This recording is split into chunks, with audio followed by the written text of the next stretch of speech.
Bu adam oğlunun adını qoyub Ərəstu. Ərəstu, biz deyirik ki, Ərəstundur da bunun adı, düzdürmü? N hərfini yeyib. Təsəvvür edirsiniz? O bir oğlunun adını qoyub Səhət. Halbuki onun oğlan adam olanda, ona ad qoyulanda Səhətdə 2 dənə yazılırdı. İndi sonra gəlib bizim dilini də özünün gününə salıbdır. Yəni bu adamın... Yəni dili bilməyib də. Bu adamın savadı yoxdur. Ben demək istədim, o da savadsızdır ki. Ərəstunu yazır Ərəstu. Ərəstu da yazır. Ərəstu yazır cəhənnəmə Ərəstu. Öyle deyəsən onda. Dəqiq bilmirəm. Amma neyin yoxdur. O vaxt belə deyək də, doğum şəhadətnənmələrində çoxlu təhriflər olurdu. Bəlkə də günah olurdu. Keçən burasında bu adam ölümlər akademikdə güya, düzdürmü? 2 dənə oğlu var, ikisinin adı səhvdir. O günün şeylərinə görə. İkisində də hərf yeyilib. Təsəvvür edirsiniz, sonra deyirsiniz ki, bu niyə yeyil? Bu adam hərfi də yeyil. Bu adamda korrupsiya niyə ortaya çıxmasın ki? Lama xanım, valla bu adamın savadı yoxdur ki, başa düşər ki, elmlə təhsil ayrı şeylərdir. Bu adam özünü adlandırır, mən özümü adlandırıram, deyək ki, adam. Sən mənə nətər deyə bilərsən ki, mən ən yaxşı mələk ünvanını sənə verirəm. Və yaxud, nə bilim, ən yaxşı, nə bilim, hər hansı bir heyvan ünvanını sənə verirəm. Bu olmaz axı. Ya sən mənə təhqir edirsən, ya məni olduğundan çox abartırsan da, düzdürmü? Doğru. Və sən bu adam da özünü adlandırır təhsilçi. Hələ mən bunun maşenlikliyini, daraduzluğunu qoyuram bir tərəfə. Bunun özü deyir ki, mən filankəsəm, mən təhsil ekspertiyəm. Sən bana nətər elmə göstərdiyi xidmətə görə mükafat verirsən. Deməli, nəsə sənin o mükafatlarında, sənin o anlayışında, ümumiyyətlə qiymətləndirmələrində bir yanlış var. Mən isə deyirəm ki, bu boyda hadisələrdən sonra hələ indiyə qədər orada oturub qalmamalıdır.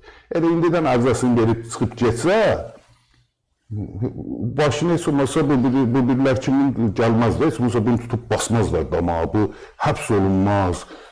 Qoca kişisən, nəvələrin, nəticələrin özə taliyibsən bu ölkəni, taliyib. Allah'ım olsun. Bunun Türkiyədə fabrikləri, zavodları var, təsəvvür elə. İsayət bəy. İsayət bəydim, bəli. Sən alim, biz görmüşük alim acından ölür da Azərbaycanda, düzdürmü? Sizə də demişdim də, bu alimə 600 manat verir. Özünü bu deyildi, o Ramizi idi hərçən ki. O Ramiz Mehdiyev vaxtındaydı. Amma hər halda, yəni Azərbaycanda eşkəyə 1000 manat verirdi. Və təsəvvür elə.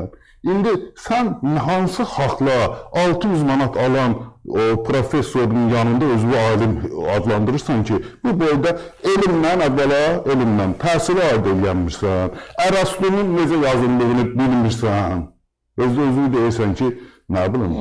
Yəni mən bu xəbərdən çıxış edərək də demək istəyirəm ki, bax indi artıq İsayət bəyin adı da gündəmə gəlir, qabardılır. Bunu qabardan ola bilsin mətbuatdır. Amma eyni zamanda da ola bilərmi? Bu ümumiyyətlə Elmlər Akademiyası, Laman xanım, Elmlər Akademiyasını niyə parçaladılar?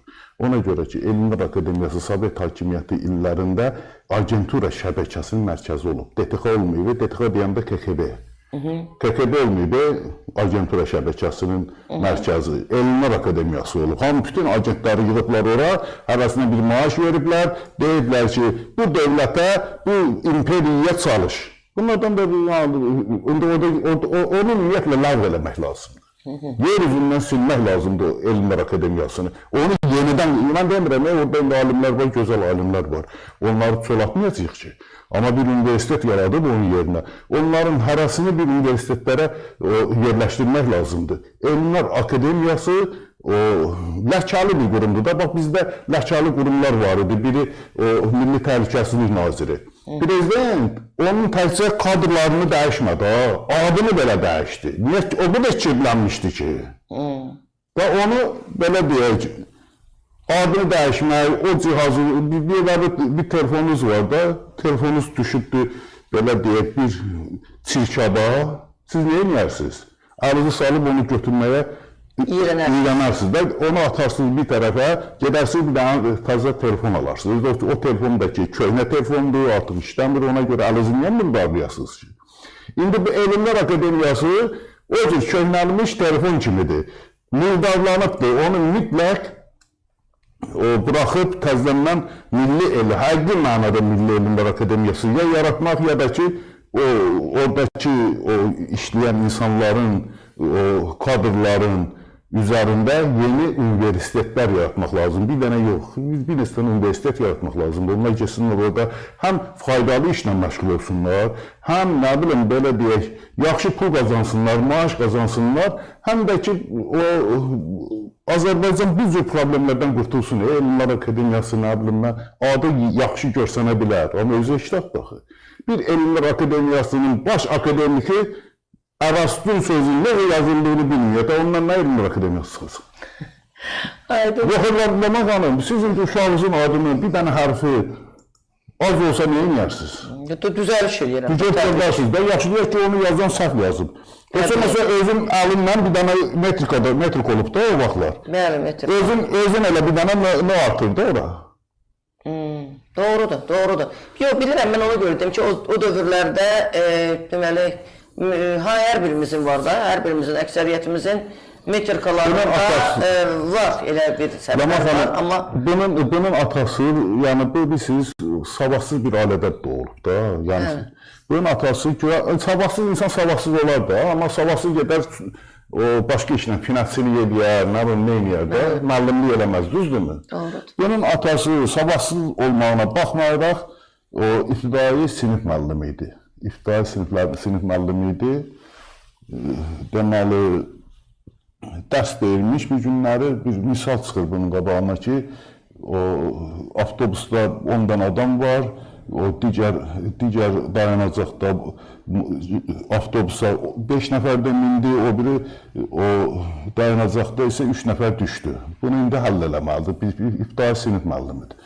Nə qədər əlləşir, vuruşur, bir şey başa düşmür, eləyəmir. Gedir bir qonşusuna deyir ki, qonşusu da riyaziyyat müəllimidir. Mən bunu başa düşmədim. Bu misal nətər sabah çıxacağım uşaqların qabiliyyətində də uşaqlara dərs öyrədəcəyim. Adam bunu başa salır, bu deyir, baxı, başa salır, yenə başa da salanmır da, yəni zəliyə bilirəm, nə qədər evi bunu başa salanmır, bunun atasının adı, özə müəllimdir güya. Axırı bunun atası deyir ki, deyir, bu cəmaatın da ağlı qaçır. Bunu ya mindir, ya düşür. Niyə həm bir yerdə mindirirsən, bir yerdə düşürürsən? Bizi də görsən çaş-baş. Valla, anekdota oxşuyur, hə? Amma realdır. Heydər, Allah bizi güldürsün. Valla realdır. Mən təşəkkürləyirəm sənə. Əziz tamaşaçılar, sizə də minnətdaram. Verilişimizi isə lütfən bəyənin və paylaşın.